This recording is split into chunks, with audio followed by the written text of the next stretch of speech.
A Christmas tree that hangs on the wall that's made from plates. Yep, that's what we're doing today. We're going to take a stack of vintage ironstone plates like this, and we're going to make a really beautiful Christmas tree that hangs on your wall. You're going to love it. Let's get started. Hi, my name is Cindy and I'm with Reinvented Delaware, and we love to reinvent and repurpose all sorts of home decor and furniture and plates. You're going to love this project. Let's go over the supplies that you're going to need for this project. The first thing you're going to need is a collection of ironstone or transfer plates in a particular size. I chose to use small plates like this little salad or dessert plate. You can also use a saucer. They have like a little indent. This one is a little dessert plate. So you're going to need a collection of these, and depending on how big you want to make your Christmas tree, you're going to need enough of those. Now, I started collecting ironstone years ago, and then this summer I started collecting one specific for this project. I had this in mind, and I wanted to collect ironstone and transferware, which that's what this is, transferware, so that I could make this wall. So you're going to need enough plates. I chose, let's see how many. 1, 2, 3, 4, 5, 6, 7, 8, 9, 10, 11. I have 11 plates in approximately this size, and I also have a lid from a soup tureen. I have a small silver platter, which is just so much fun, and I don't think you can see it, but I have a small butter pat up there as my tree topper. I'll show you that in just a little bit. So you need enough plates to make your tree. You're also going to need a way to hang the plates. And you can get these, I'm going to link these down below, by the way, and I have a variety pack. This is one I thought I would show you. It comes on a cardboard, and I just ordered a single one. This would be for a really large platter. You can see how big this is. And often they come with little hangers. The hangers can look different.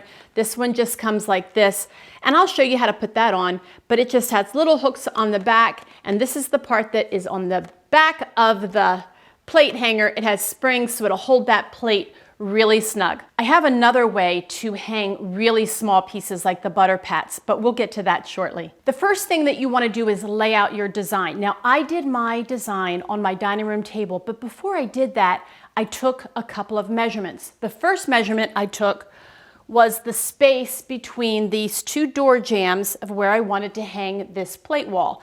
I have my front door on that side, and then this is the door jamb that goes around my sewing room. So I knew I only had this space. I took that measurement and I jotted it down so I wouldn't forget. And then I also measured about how high I wanted to go with my plate wall.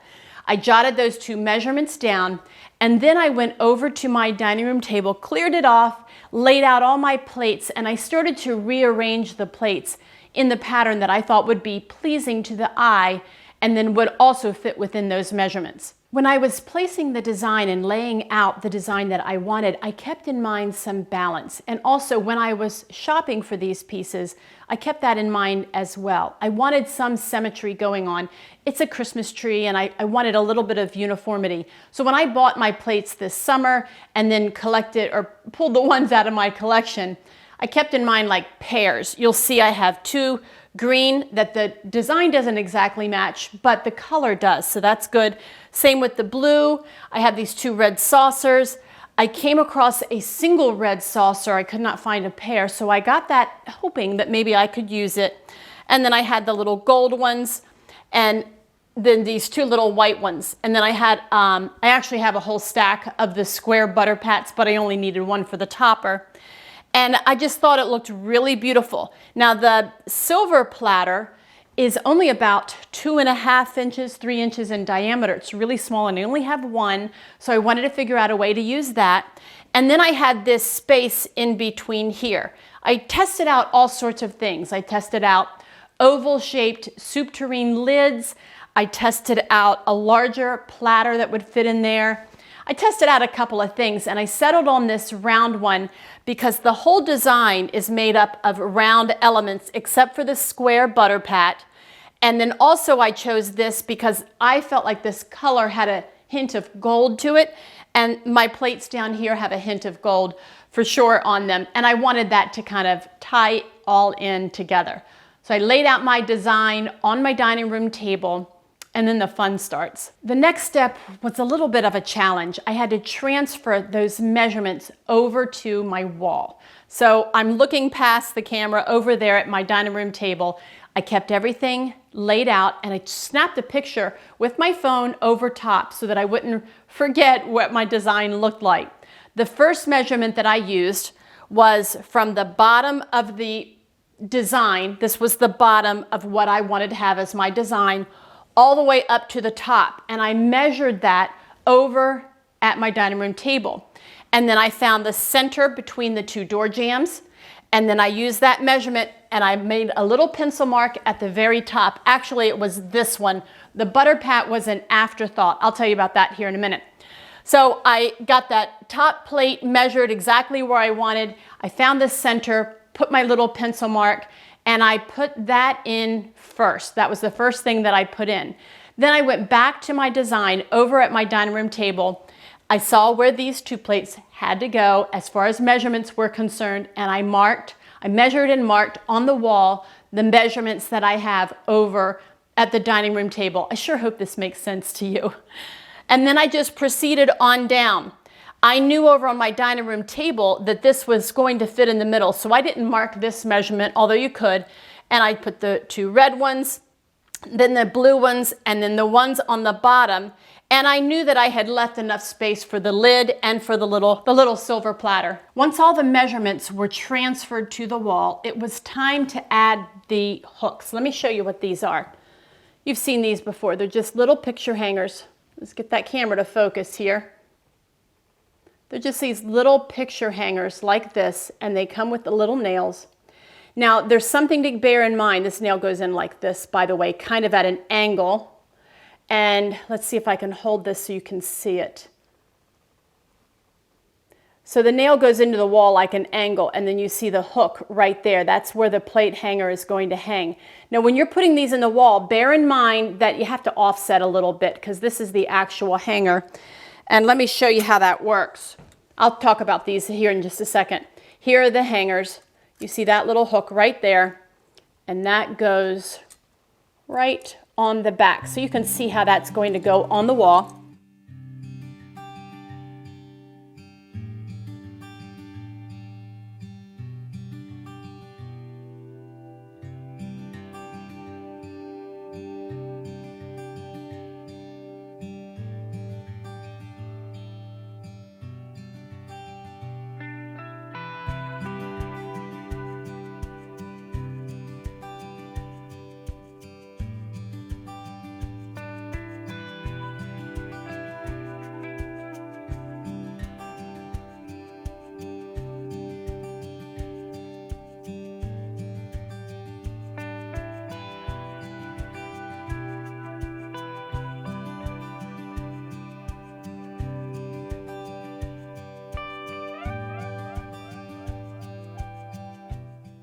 So you get all of those on the wall where they need to be.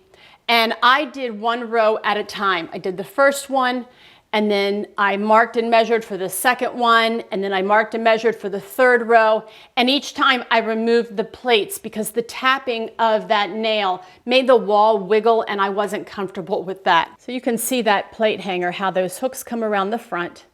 And on the back, you see how that spring helps to hold it on there really snug. To get that off and on, it's a little tight, and it's supposed to be. Let's see if I can do this holding it up in the air like this. I'm not sure I can. There we go. Just going to take off one side. You can see these hooks here, and they go right over top of that plate on both sides. Whoops. There we go. And you can see how nice and snug, and then the hook is going to go right in here. Once all of your hangers are on your plates and all of your hooks are on the wall, then you can go back and put them all on the wall and make your tree. Now, the nice thing about this is if you get this up on the wall and some of your plates are in similar shapes, similar sizes, you can adjust these and make these a little different. Initially, I had the two green ones on the outside and the two white ones on the inside, and I decided to change that up. I don't know. Let's change it, and I want to know down in the comments, what do you think? Should I have the green plates on the inside, Oh, that's kind of cute. Nah, I want the balance. Or should I have the green plates on the outside? I like the look of both. Let me back you up so you can give me a good opinion of this.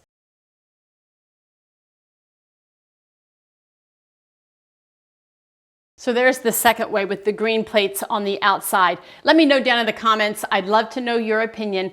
I'm still undecided. I like it both ways, so we'll just see here in a minute. Who knows, maybe I'll just change it every week. There you go. For the Butter Pat star, I have a square Butter Pat, by the way. I had to hang it a little differently because I did not have a plate hanger for something this small. This plate is about 2 inches square, so it's pretty small. What I did might be a little risky, and I hope I don't regret it. I don't think I will. I took a little piece of brown wire. Let me show you up close. A little piece of brown wire, and I made my own little loop. Then I put a big dollop of hot glue right there. And then I could have a way to hang that. Now this little loop, I hope you can see that, hangs right onto one of those same kind of hangers that I just showed you.